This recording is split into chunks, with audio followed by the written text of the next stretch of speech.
Hey guys, hope you're all doing well. Now for today's video, we're going to be talking about both the change that has been made to Jurassic World Dominion's release date, as well as the new poster that Universal and Amblin revealed to us yesterday. With this brand new announcement, there's a few things that I think we should go over, just to make sure that every fan is kept up to date as to what's going on and what they can expect from Jurassic over the next few months. So, Jurassic World Dominion has officially been delayed to June 10th of 2022. This gives the film an additional year and 9 months before it's due for release. Before yesterday, the official release date was for next June, but due to the pandemic still being a massive issue to movie theaters all around the globe, the production company more than likely thinks that pushing it back an additional year is the best thing they can possibly hope for when it comes to securing Dominion's success. This is to date the most expensive Jurassic Park movie ever made, and it's going to sport a gigantic cast of returning characters, including Dr. Alan Grant, Owen Grady, Claire Dearing, Dr. Ellie Sattler, and Ian Malcolm, as well as a whole slew of additional people that are joining in on the plot of widespread chaos in the wake of dinosaurs being sold all around the world following the events of Fallen Kingdom.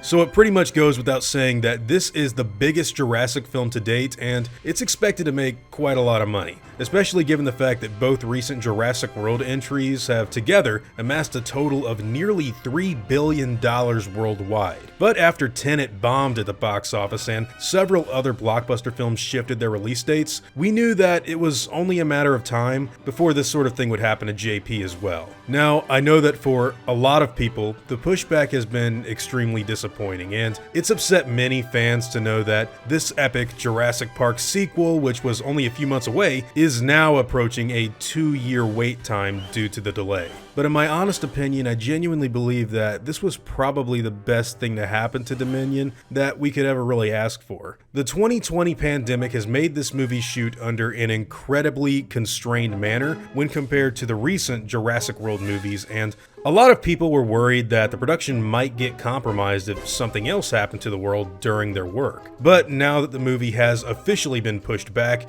additional time for pickups or reshoots is possible if it needs to happen, so honestly at this point in time, I'm not really worried about the virus affecting the quality of the film at all. One thing I do genuinely worry about though is the state of the film industry in general. If newer films aren't allowed to come out and succeed at the box office over the next year, I don't really know if we're going to have a movie theater experience to even come back to.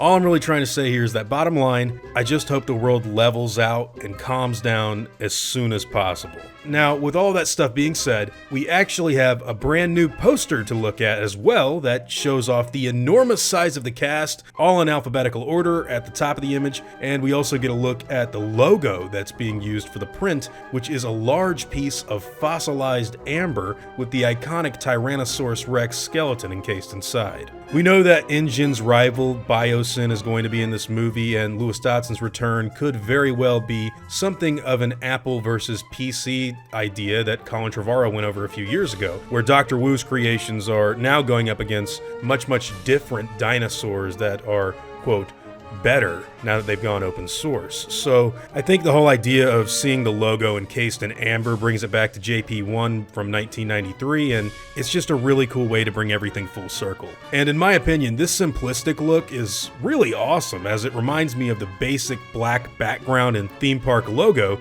that was used for the original movie. To me, the best Jurassic posters always sport a clean and mysterious look that helps add to the brand's unique image. There's been other ones that have been way more busy, like Jurassic Park 3, Jurassic World's Raptor Squad poster, and of course the now pretty iconic Fallen Kingdom version of the T-Rex roaring by the gyrosphere. Makes for a great steelbook, by the way. But I really love the posters for Jurassic Park movies, where it's just black background or dark background with a cool new logo. And this is hitting that spot really well for me. But hey, that's just my own personal opinion on this current subject matter. What do all of you guys think? Are you a fan of this brand new poster? And also, what do you think about Dominion getting delayed a whole year now? Do you think this was the smart move to make, or would you rather they had stuck it out and just kept their sights on June of 21? I think if they had done that, the first thing I would worry about is theaters not being at 100% capacity, so the movie probably wouldn't have made nearly as much money as it could have outside of the pandemic, and leaving money on the table could result in the harm to future Jurassic World movies and shows that could get made in the future. With all of that being said, whatever your own thoughts and opinions happen to be, I'd love to hear them in the comments down below. Now before I go, I'd like to thank all of my game wardens, as well as all of my InGen executives like Scott Thompson. I'd also like to thank all of my park workers and InGen hunters as well. Guys, it seriously means the world to me that you all have continued to support what I do, and I never want you to ever forget that. Now, I'd like to thank you all for watching today's video, and hope that you all enjoyed the content. If you feel like I deserve it, I'd appreciate the like and hope that you'll consider subscribing if you're interested in hearing from me again. I'll see you all in the next video, guys, and as always, take it easy.